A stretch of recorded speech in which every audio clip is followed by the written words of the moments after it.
Years of effort to halt illegal logging are finally showing signs of success. But in Indonesia, the Brazilian Amazon, the Congo Basin and parts of West Africa, up to half of all timber is still illegally sourced. Large-scale deforestation causes damage, but when it's illegal, problems are particularly stark. Illegal logging deprives governments of revenue, robs local communities of the resources they depend on, damages forest ecosystems and fuels conflict. Illegal logging is a symptom of unclear ownership and mismanagement of forests. It thrives in areas where rule of law is weak and corruption is rife. Widespread high and low-level corruption is a key reason why illegal logging is so difficult to stop.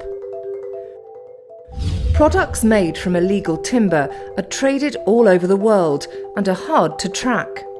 They may be part of the paper in your printer, the desk you're sitting at, the fence in your garden, the wrapping of your groceries, your takeaway coffee cup, or any of hundreds of other products. So, what needs to change? The first step is to improve the way forests are owned, used and managed. This is often referred to as forest governance.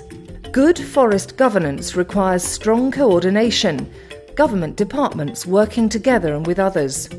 Accountability, people taking responsibility for making and implementing decisions.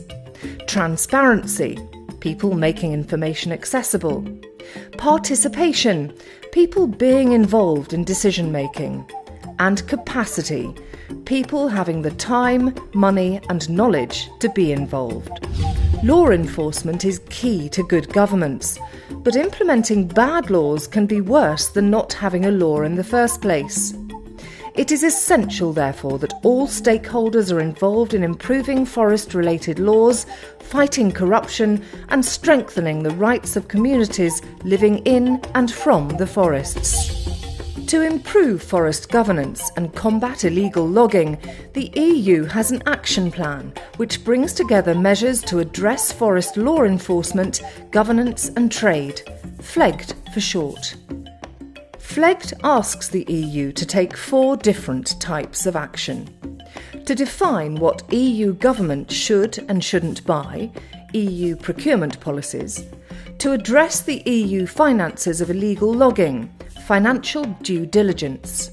The creation and implementation of a new regulation to ensure timber used in the EU is legal. EU Timber Regulation, EUTR.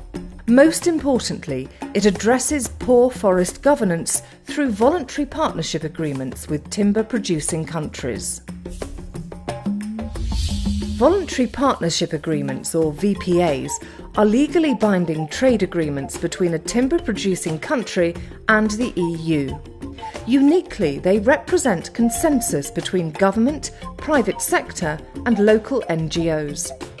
In most countries, it's the first time local NGOs and sometimes local communities have been directly involved in the negotiation of policies. Importantly, local NGOs and communities have been able to assign their own representatives in all VPAs signed to date. With agreed representatives, decisions are more likely to be implemented in the long run. It also means laws are more likely to be just or legitimate and recognise and protect the rights of forest communities. A VPA gives a competitive advantage by granting countries improved access to buyers in the European Union. This means that even governments that have traditionally ignored civil society and had little respect for the rights of forest communities now have an economic incentive to change their behaviour. Analysing a country's forest-related laws and agreeing what to change and how to monitor the process takes time. But no real sustainable solution could be quick. And the VPAs have produced important successes along the way. NGO coalitions have begun to emerge in countries that previously had none, and new standards of transparency, participation and legal clarity have been established.